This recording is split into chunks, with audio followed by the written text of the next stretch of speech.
So you took a whole extra week to get the same money. See, this is the problem. The problem is not we not making enough money. The problem is we're making our money too slow. AutoWeb. Welcome to the Millionaire Car Salesman Podcast, the #1 resource for automotive sales professionals, managers, and owners to learn how to make money, accumulate wealth, and to all out ball out in the auto industry. And now your hosts, Sean V. Bradley and L.A. Williams. 1, 2, 3, 4. AutoWeb. Hey, what's going on, everybody? This is L.A. Williams, the blind master. And I'm up here in the building, man. That's actually just me today, man. But I wanted to do something special today because I know some of you know me as the blind phone master. And some of y'all just know me as the blind master, right? It was one of those things where I graduated from just the phones to mastering many aspects of life, right? But we're going to take it back, way back to the blind phone master days, okay? Where, because obviously what part of what we do at Dealer Synergy is we're a training company. And so I'm constantly working with people, dealing with how to handle phone calls and things like that.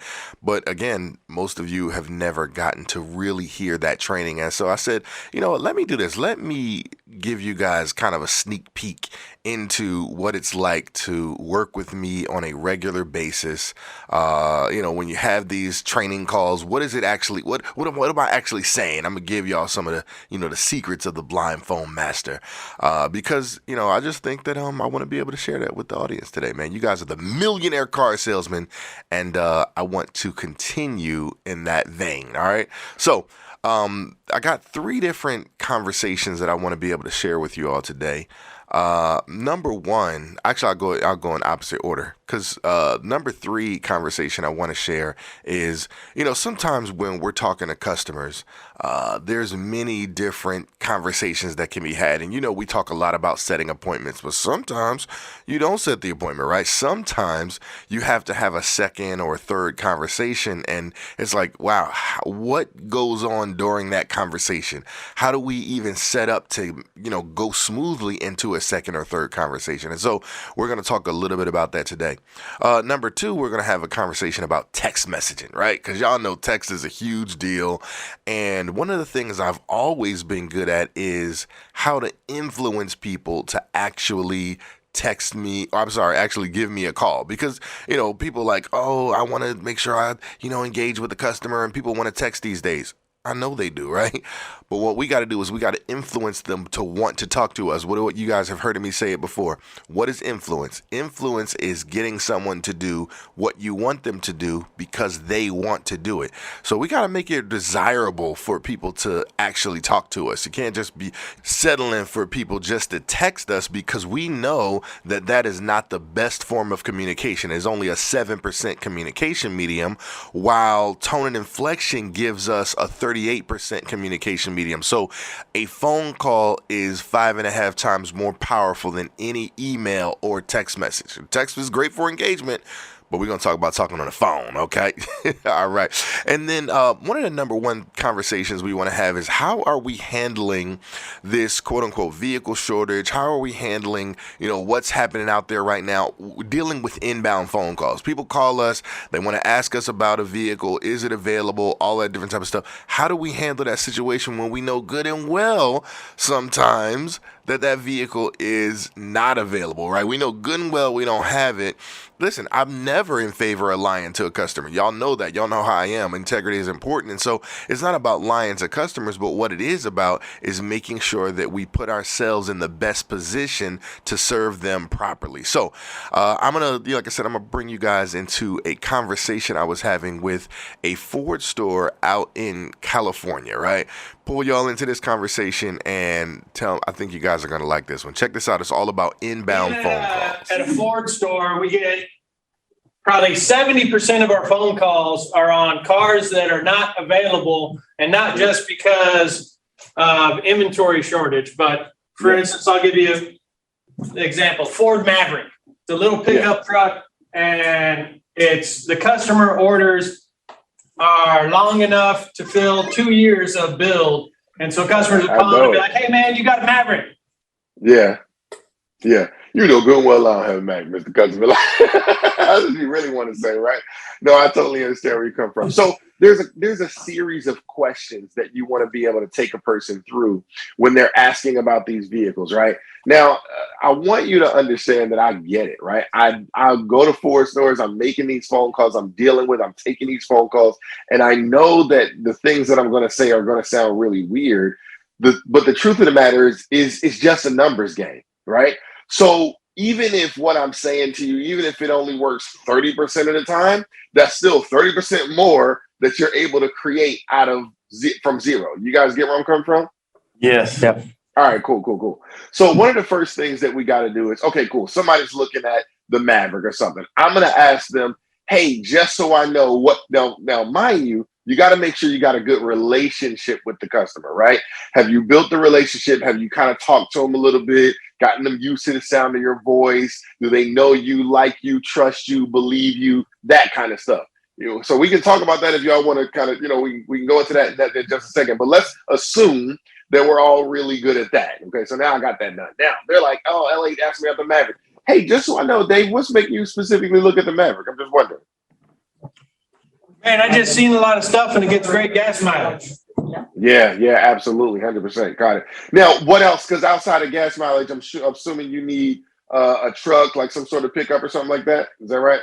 I do, and this thing's cheap. No, I totally understand where you come from. Let me ask you, so are you only open to new, or what's making you look at new? Would you be open to a pre-owned even if it's not a Maverick? It gets almost 40 miles a gallon and I can buy it for $21,000. Yeah, no, the thing is you could buy it for $21,000 if they were available. The challenge is that it's such a long wait to make it happen. It may make sense to get something else in the meantime. That's why I'm asking these questions. You see where I'm coming from? I hear you. Yeah. So when it comes to, are you open to, looking at some, how tied are you to doing something new? Would you be open to taking a look at a pre-owned? Let me ask you, then I can go in this direction. What are you driving now? I can ask that question. That's always a good question. I'm driving a Ford Expedition. Okay, cool. Awesome, man. What year? 2018. 2018. Oh, I was getting ready to say, if it's anything older, it's really guzzling up all the gas. You know what I'm saying? Even a 2018 Expedition, I'm sure it's guzzling up all of the gas and things like that. Now, that one seems like you're talking about an Expedition. It's got a lot of space in there, man. Are you using up all the space? Yeah, we got kids, they do sports and stuff. So we're throwing all kinds of stuff in the back. Yeah, okay, got you. Okay. So it's not necessarily the people room space, but you can kind of redirect some of that stuff. Hey, I definitely get where you come from.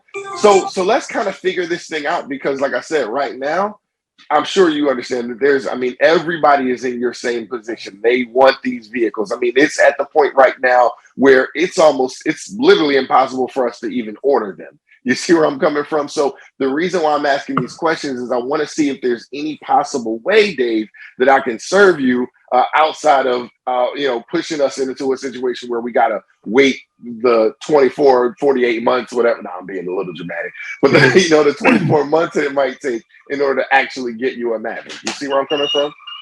No, absolutely. Can you dive into a little bit, LA, what you're talking about? Because the point that you're making is you're diving into a needs assessment with me of like, what do I really need in a vehicle, right? So yeah, absolutely. I'm driving an Expedition. Why is the Expedition important to me is what you asked, right? Is it because I need to be able to seat 7 people, or is it because I need the cargo space? But you're 100% right where, if you answer the phone call and the customer's like, hey, LA, I want a Maverick, and then you immediately go into, well, the car's not available for 2 or 3 years, you're going to lose them before you can get into the needs assessment. So what's best practices on trying to develop that rapport and start the phone call out when a customer's calling for something that ain't available? Gotcha. Okay, cool. So let's rewind. So Dave, you're absolutely correct. I'm sure you're all familiar with that. See, every time someone wants to know something, they want to ask me questions, I'm always wanting to know why. The challenge is you don't want to use the word why because people don't like that word. So you ask them what's making them say certain things. So you want to change some of your why questions into what's making you say this, right? It's a much more digestible question. So let's kind of rewind back to what David's talking about. You called me and you're like, hey, thank you for calling. And are you calling about one of our specials? No.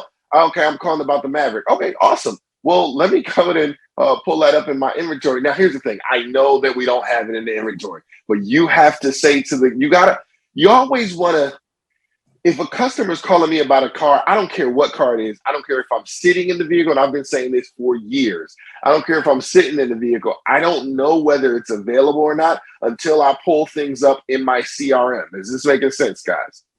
Mm-hmm. Yes. Yeah, I don't know. So the question is, hey, I was wanting to see if you guys had any Mavericks. Well, actually, let me pull up my inventory, and while I'm doing that, who do I have the pleasure of speaking with, right? I'm going to ask for the name and number. The most important, y'all say the most important. The most important part about an inbound phone call is asking for that name and number. Bottom line, that's it. That's the most important. That's the number one thing that the ownership, general managers, that's the number one thing they care about. Why? Because if I don't get that, then I'm spending all this money to make the phones ring, and the phones are ringing, and then I'm throwing away the daggone opportunity. Like, that doesn't make any logical sense. Are y'all with me? Yes. So let me pause you for one second, LA. So the thing I'm hearing you say, so regardless of what the customer's calling about, and this is great, I'm glad you said that, is we need to slow them down for a second. And we're not lying to them, but like the reality is, like, we need to look up whatever they're calling on 9 out of 10 times. If it is a Maverick and everybody knows there's not a Maverick here, it's a different scenario, but the customer doesn't know that. For the customer, it's a normal experience to say, hey, Mr. Customer, absolutely, real quick, let me log into my system so that I can look and see if whatever you're calling on is available. And so now you just bought yourself some time to collect the customer's information, their name, their number, and start going into some rapport stuff. So keep going, LA. Exactly. 100%. So you have to get that information. So now, of course, I'm gonna get name, I'll get spelling of last name, phone number, and the type of number, meaning is that your work, home, or cell. Now, again, if you guys are having trouble with that, I can give you some stuff to overcome that. But does anybody have trouble, meaning that I asked for it, and the customer, they like tell me, oh no, I'm not giving it to you. Is anybody having that trouble or no? No. Okay, good. So our trouble is just making sure we ask for it. So that's a willing thing, right? It's not we have to know that is the most important thing, and then do it every single time. There's nothing that can stop me from asking you. You might stop me from getting it, but there's nothing that can stop me from asking you. Okay, cool. So the first, quote unquote, 5 steps of any inbound phone call process is, number 1, the greeting. Make sure you're saying that properly, right? This is my name, L.A. Williams, your name, whatever. Are you calling about one of our specials? That's a question that's going to get someone a little bit more excited than, how may I help you? Or Norman's for Cerritos. Like, just keeping it. I don't know what you guys are doing. I haven't really mystery shopped or anything like that, so I'm not calling anybody out. I'm just saying that you want to give someone a greeting that's going to mean something to them. Because do you know that if you place a call, you're automatically in control? How many people knew that? Everybody's quiet, right? So if the customer places the call, they're automatically in control. So you immediately must do something to grab control from the very beginning.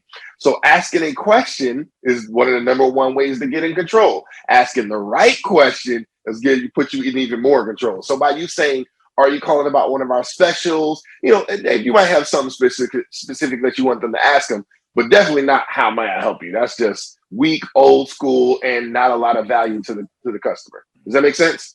Mm-hmm. Yes. All right, cool. Next question is going to be, of course, which vehicle are you calling about? Sometimes you have to ask the question, sometimes you don't, right? They might just say yes or no, or what are your specials, which your immediate response should be, well, which vehicle are you calling about, right? Of course, provided some, okay, great, awesome. Well, which vehicle are you calling? Put some little accent words around it. The bottom line is you want to know vehicle of interest. That's going to be step 2 in any really good inbound phone call process. Y'all with me? Yes. Okay, cool. Step 3, we already talked about it. It's going to be the name and number, right? Make sure I get the name and number and the type. So if you're writing this down, step 3 is going to be the name and the number and the type. Step 4 is that number one question. We're going to say, hey, so what was it about this vehicle that made you give me a call today? There's a lot of different word tracks you can use. Hey, what was it about this vehicle that interests you? You guys will learn if working with me. I don't even like the word interest because you hear people say all the time they're not interested in anything. People don't say they're not open or not willing. So I don't really use the word interested. I'm not saying I eliminated it from my vocabulary, but I do not use it as that often. I'm going to say something different. I might say intrigued. But the number one word track and the best way to ask the question is, hey, what was it about this vehicle that made you give me a call today? What about this vehicle made you give me a call today? If you're writing this down, that is, I'm telling you, it's the number one thing you can ask, right? Because it allows the customer to go into a story. And that's what you got to understand. People like to hear the sound of their own voice. Outside of their name, people want to hear themselves talk. How many people understand where I'm coming from? Yes. Yeah. You guys, okay, so you guys don't disagree. Okay, good. So people will launch into their story, and with their story, man, you get all of the best information. If you're a listener, a good listener, and you can find, hey, well, man, I was giving you a call. I wanted to find out about the Maverick because A, B, C, D, E, F, G, H, I, J. I mean, they don't tell you everything, right?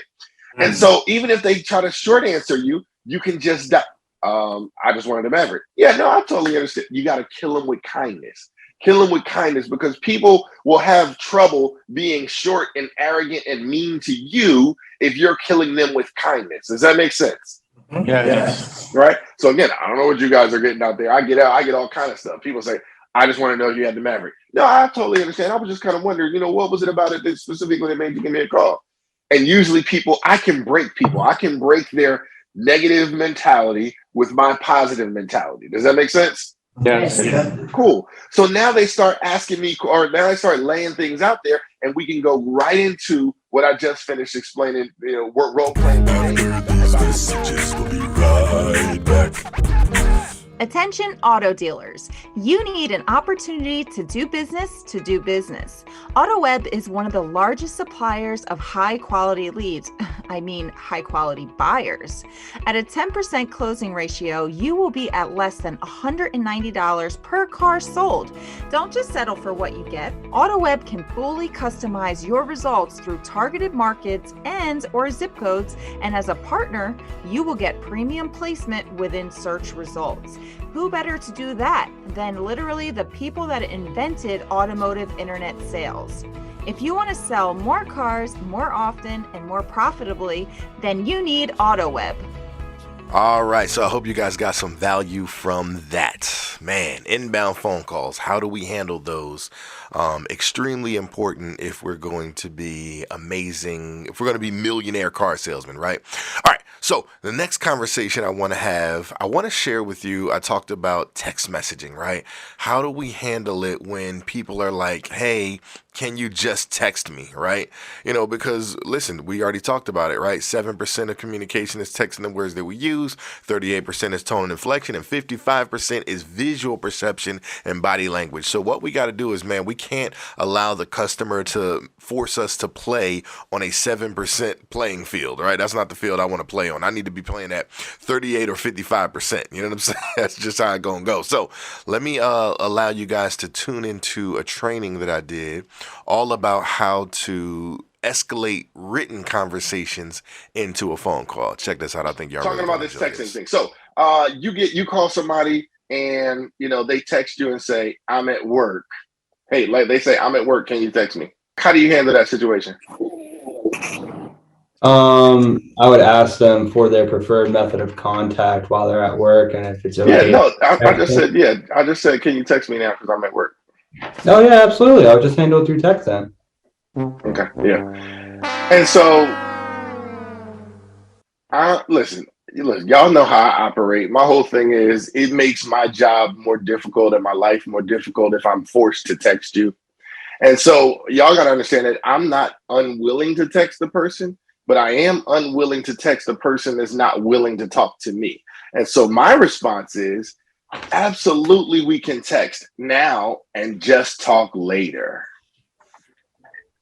Right. Okay. So Absolutely, we can just now and text talk and just talk later. So you have to understand that I'm going to lay it out there in front of you. I'm going to foreshadow a conversation between the two of us.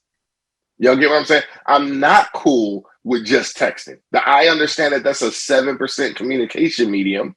And so I'm not going to be sitting here doing all this work.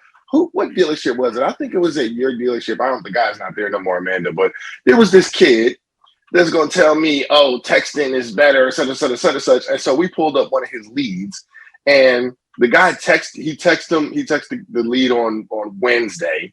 The guy didn't get back to him till Friday, right? Then he texted him back on Saturday. And then it was like another 3 days. The customer didn't and so the deal wasn't done for a whole nother week. So it was like Wednesday when they finally got an appointment set and the person came in and all that different type of stuff, which means it took 7 to 8 days to get this appointment.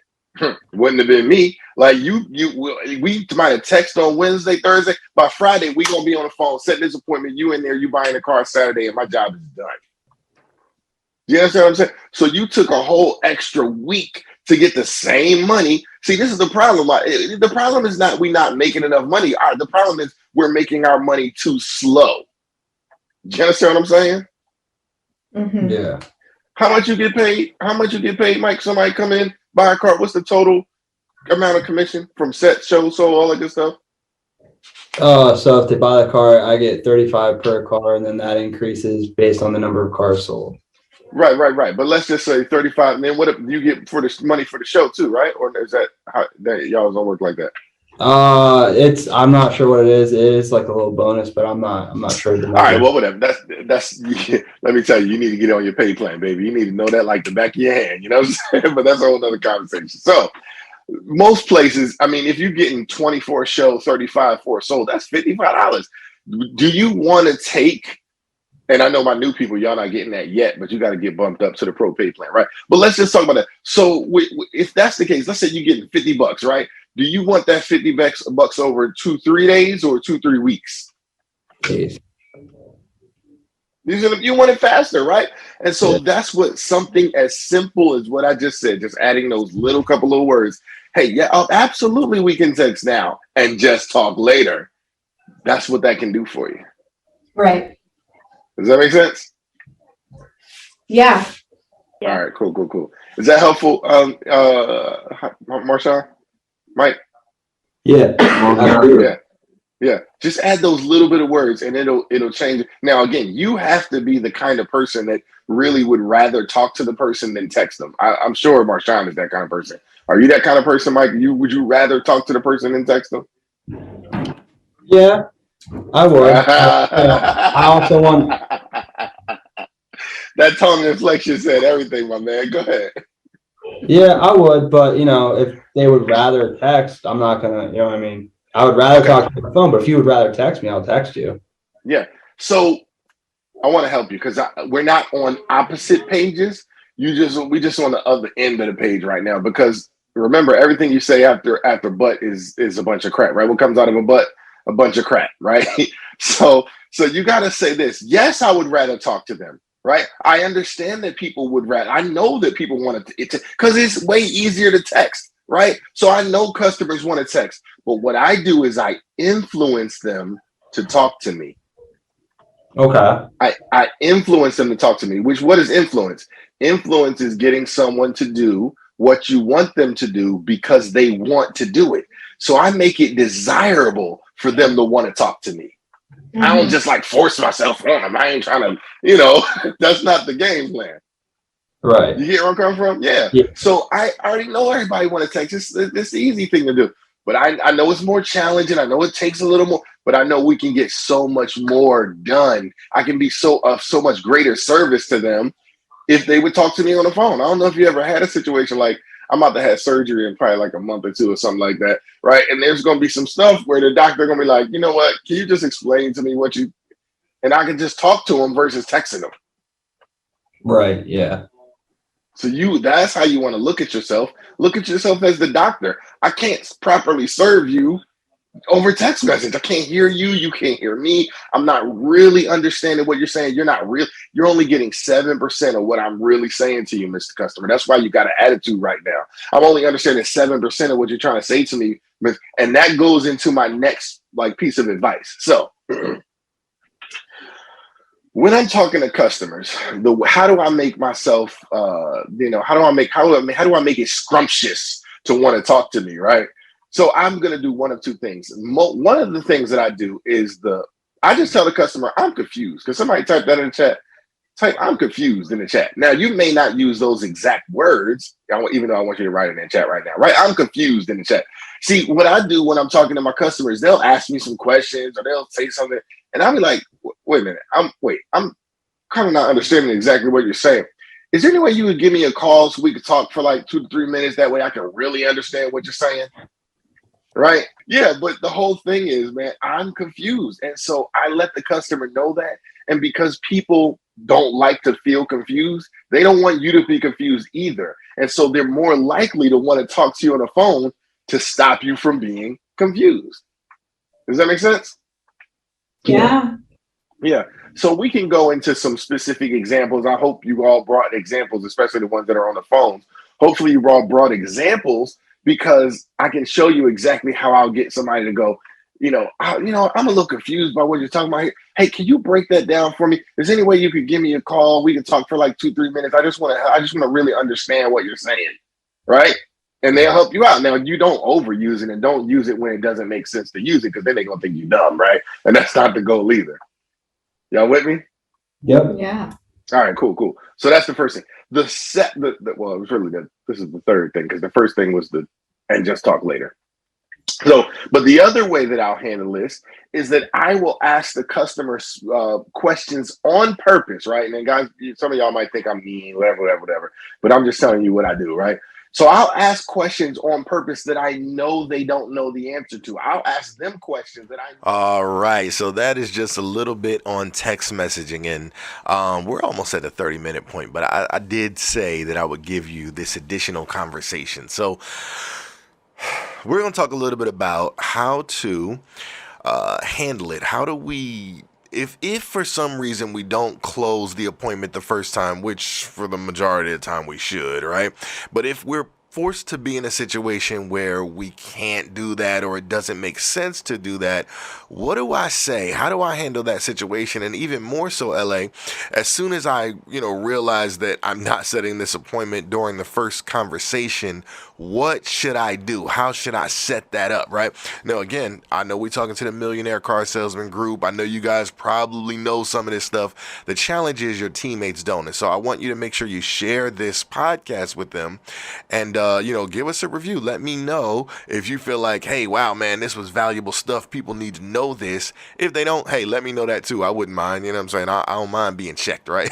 So let's jump into this conversation all about how to make that second or third conversation go well and end in an appointment. Check this out. I think y'all really going to enjoy this one. I saved this for last on purpose. Class on how to close the first time, right?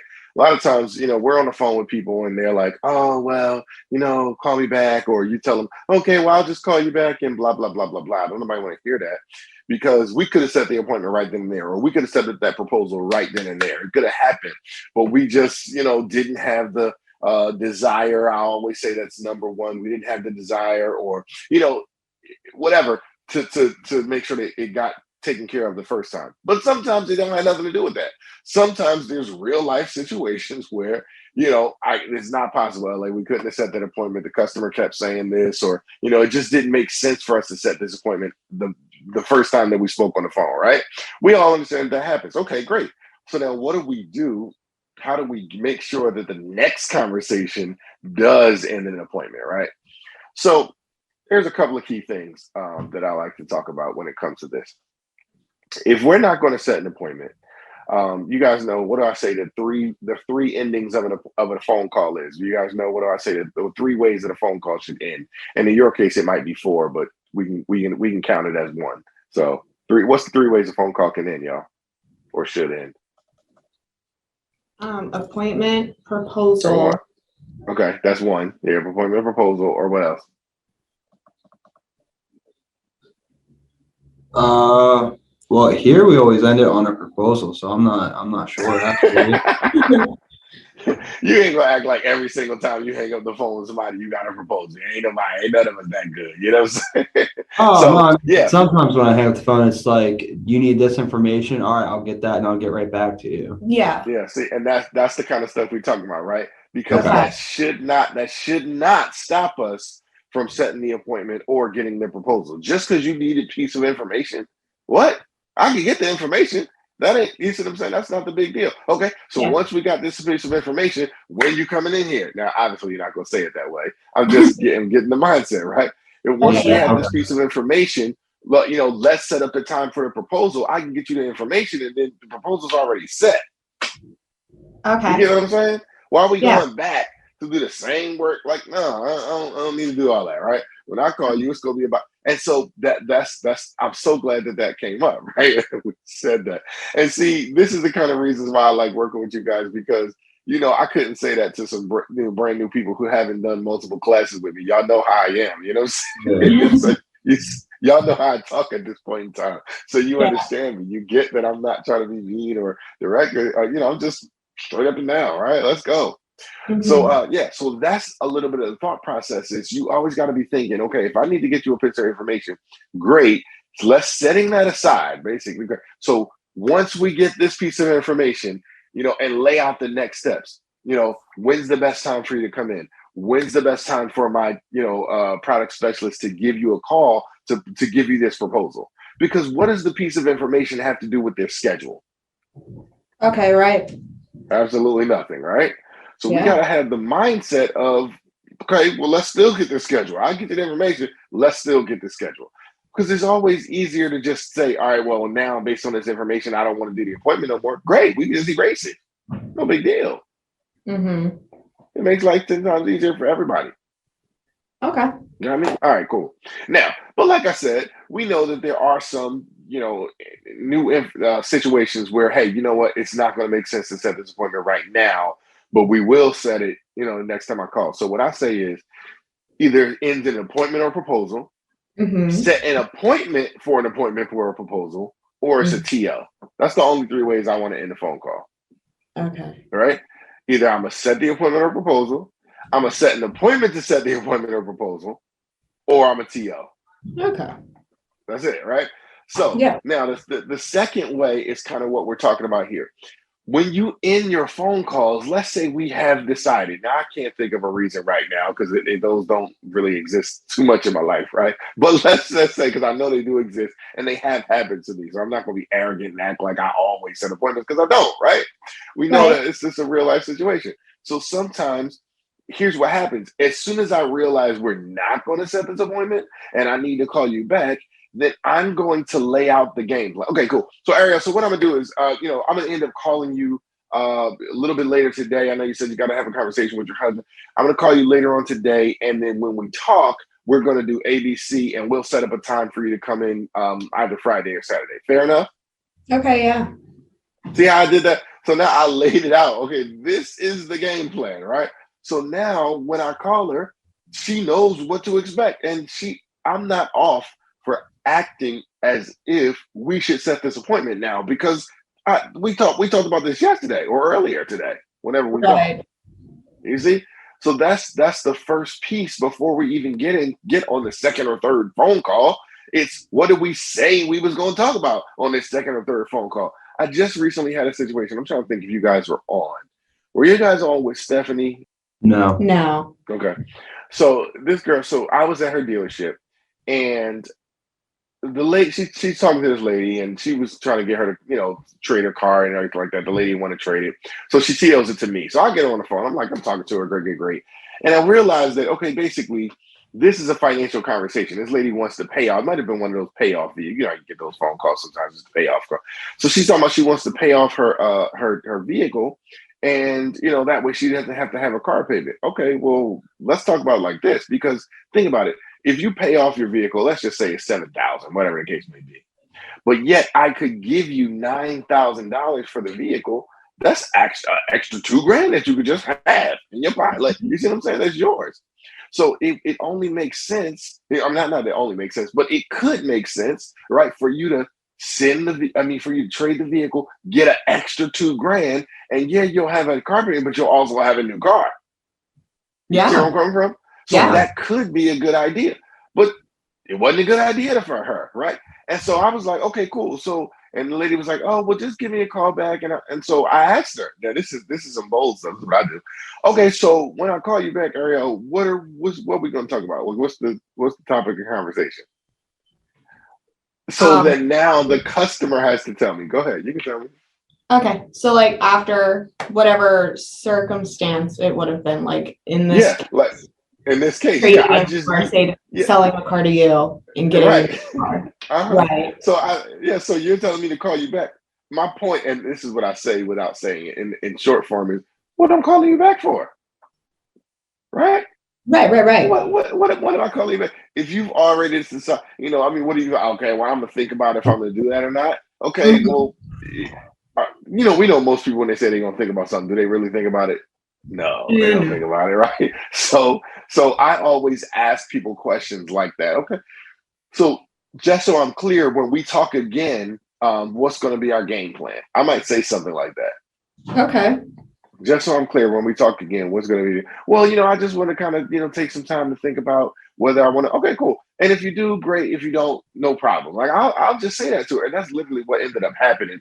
And I called her again. I didn't end up getting on the phone. Stephanie called her. She got on the phone. The lady was like, "No, I'm just going to kind of keep. I'll pay off my vehicle, and I'll just kind of keep this because it was only a 2-year-old vehicle. It wasn't like it was an old car. I only had 25,000 miles on it. So again, it was one of those things where we're taking a shot. And if we can make it happen, great. Again, when I talk to her, I'm gonna make her feel some type of way, like you just gonna give up $2,000 like that, like you rolling like that. Okay, John. Like I can have that conversation with her, but it's not a big deal. It is what it is. If they if they can't give you an answer when you ask, when we talk again, what's going to be our game plan? Can you like guide them in like the direction of that? Like, well, we could, when you decide what it is that you are willing to do or want to do, we can go in this direction or this direction, like give them options for it. Yeah, so I want you to reverse that in your mind because that's the first thing I'm going to do, right? I'm going to guide the conversation before I ask them. But the reason why I'm saying that is when you get people that say, oh, can you call me back, such and such and such and such, right? Because now I'm going to put the onus on them. For what? You see what I'm saying? You just told me to call you back. What am I calling you back for, right? Without saying it, as aggressive like that. You see? So that's what I'm saying. But yes, initially, the first thing I want you to be thinking is, okay, how can I guide them? Okay, because sometimes we determine that we need to call them back. So if I'm like, okay, so what I'll do is I'll give you a call tomorrow, later, next week. Because sometimes people are like, oh, well, I'm not going to buy a car till September. Okay, cool. No problem. Whatever. So what I'll do then, I'm just being dramatic when I say September. So people do say it though. They might say July or something like that, right? Okay. So what I'll do is I'll just give you a call next week because let's say the vehicle's not available. So what I'll do is I'll give you a call next week just to touch base about what has come in our inventory because sometimes we do find these vehicles. Sometimes people do trade in the vehicle, such and such and such and such. And so if I know that there was one that might be on its way or something like that, then I'll make sure I keep you abreast of what's going on. I'll keep you posted on all our new inventory, right? And so now I know when I call them and have the conversation with them, I know that I'm calling them to talk about some inventory stuff. Okay, right, yeah. You see where I'm coming from? Now, what is the purpose of that? Because we already know over 80% of people are going to come in and buy something different, right? So if I get them to give me permission to give them a call next week and they're not going to buy the car, they're waiting for a certain car, it's just like kind of a wearing down process. Like literally, if I ask you today, are you open to take it? Let's say you're looking at a new Ford Raptor or something like that. And I'll say, hey, so let me ask you, how open are you to, because you're driving I just got on the phone with somebody. They said they're driving a 2011 Honda Pilot and they wanted a 2022 Telluride. And so I say, okay, so let me ask you, how open would you be? And I didn't phrase it this way. I said it like how I normally say. What was it about? What is it that you like? Oh, there's a hot vehicle. Let me ask you, if I could show you something, that's how I say it. If I could show you something that was not necessarily the 22 that you're looking for, but just still, still moves you from the 2011, right? And gets you the features and different things that you want, still, makes you the talk of the town and all that good stuff. Would you be open to at least taking a look at those, right? And the husband was like, yeah, right. And he was like, but I don't know what my wife would want to do because such and such. All right, that's not the point because you said you'd be open. So that's all. That's my entire goal is just find out if you're open. That's all I need to do. Now, let's say if they were like, well, no, we're just going to kind of wait until you guys have the 2020. Okay, cool. No problem. All right, cool. So we decided that, hey, let's talk next week. I'll call you next week. I'm going to have the same conversation with you. Why? Because something in your life has probably changed between last week and this week, right? Because that check engine light came on, somebody kicked, the seat and it got a scratch in there. Like all kind of stuff could have changed. But now you're in a position where you're a little more open to my ideas than you might have been on the first day. You see how that works? Yeah. And I know that because I deal with personal finance all the time, right? I'm talking to you about, hey, listen, man, you got to save money. You got to save money. You got to save money. You're like, yeah, LA, I'm fine. And then over the weekend, the water heater break. And you like, shoot, right? So now when I talk to you next week, I'm like, yeah, remember that conversation? You're like, yeah, I do got to start saving money because see, something in life changed your perspective, right? Because my conversation wasn't enough. And I'm okay with that, right? But your life experience is what's going to cause you to move more so than anything I had to say. Right. Make sense? Yeah. So that's the first part before we even get into it. That's what we wanted to kind of first spend the first 15 minutes talking about that. But now I got to call this person back. How do I walk into this situation with a strategy? Let me just ask you guys. I think y'all might have some ideas. So I actually had this happen to me today. I called the guy initially because I was trying to get more information about the trade request he put in. Mm-hmm. And then I could tell when he picked up the phone that I just woke him up. So I asked him, did I catch you at a good time? He's like, actually, no, you didn't. I just woke up. Like, I gotta, get ready for work, whatever. Mm-hmm. So I asked him, I was like, all right, what would be the best time for me to give you a call later on today? He was like 4:00. He was like after 4. So I told him, I was like, so if I called you at 4:15, that would be okay. And he said, yeah. Mm-hmm. And that's how I left it. Good. So that's a good job. Now here's what I want you to do next time, right? Don't give yourself a specific time, right? And the reason why I'm saying that, listen, I'm telling you, everybody hates when I say this, but I'm telling you the absolute truth. Are you with me? Mm-hmm. The moment you call at 4:16, you broke your promise. And they will count it against you. Okay. You see what I'm saying? So I'm going to say, I'll call you between 4 and 4:30, right? I'll call you in the 4:00 hour, right? You want to say stuff like that because now when I call at 4:16, 4:17, 4:21, right? Because I was in the bathroom, because I was on the phone with a customer or whatever, I'm still keeping my promise. Right. And it's the little things like that we don't think people care about because they might not on a conscious level care. But I promise you, deep down inside, they like, he said it was on gone. You know what I'm saying? So you don't want to subject yourself to that. I had that whole conversation with he's like, nah, people don't care.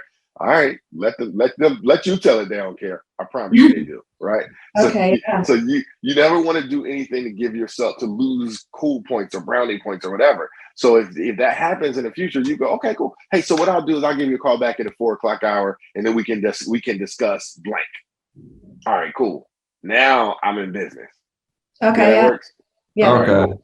So now this is a pretty simple one because now when I call you back, I can have, first of all, I got a lot to work with as far as pacing the conversation. Hey man, what time did you call? Do you know? What time did I call this morning? Yeah. Mm-hmm. 9:45. 9:45, right? So now I'm like, okay, what time did you have to be to work? So I got a lot to pace the conversation with. What time did you have to be to work? Oh, I had to be to work at 10. Oh, well, good thing I woke you up. Like, see, I'll have a fun with that. Okay, right? Okay. That's enough. All right, LA. So you guys understand from 3 different examples of what it's like to be in training with me. So, man, listen, if that's valuable for you or for your team, your dealership, whatever the case may be, listen, hit me up. You know what I'm saying? You guys should all be in my text community anyway. If you don't have my number, I'll give it to you right now. It's 267 267-551-6279. That's 267-551-6279. As soon as you send me a text, I'm going to reply and I'm going to say, hey, listen, here's a link to put your information in my phone, because y'all know obviously I got a lot of people texting me and I be doing stuff, right? So I need y'all to put your information in, and then I'll let you know that I got it, and great, right? So man, listen, this is what we do. This is the whole game plan of helping folks to get better, right? I understand we're talking to the Millionaire Car Salesman crew, right? However, there's other people who need to improve, right? I mean, all of us need to improve. Let's not act like we don't, right? But the point is that we are the average of the 5 people who we spend the most time with. And if we're spending time with people who are, kind of dragging us back, holding us back, not really inspiring any new ideas, then man, I'm telling you, it's going to slow down our progress. And I know that's not what you want for your life. So what I recommend is, like I said, share this information with as many people as possible that it will be valuable for, and get them to subscribe to this podcast, because as you know, this is not the only helpful conversation information that we share. So with that being said, man, I really appreciate each and every one of you. Thank you so much for being an avid listener. Go out there and be a millionaire car salesman. I'll talk to y'all next week. Peace. So there you have it, the Millionaire Car Salesman Podcast. This podcast comes to you every week from the city of brotherly love, Philadelphia, Pennsylvania. If you have a question about the show or would like the chance to become a guest, feel free to contact us directly at 856-546-2440 or email us at millionairecarsalesman@gmail.com. This program is a presentation of Synergy Records, produced by Tiana Mick and L.A. Williams. Production and engineering by L.A. Williams. The Millionaire Car Salesman Podcast is hosted every week by L.A. Williams and the Millionaire Car Salesman himself, Sean V. Bradley. The Millionaire Car Salesman Podcast can be found everywhere, so please don't forget to review, subscribe to, and share the show. Thanks for listening to the Millionaire Car Salesman Podcast, and remember, where I'm from, money provides options. The Millionaire Car Salesman Podcast is sponsored in part by AutoWeb. If you enjoyed this podcast, then make sure to give it a thumbs up, subscribe, and leave us a review. Let some other folks know about it. Oh, and don't forget to join the Millionaire Car Salesman group on Facebook. We'll see you there.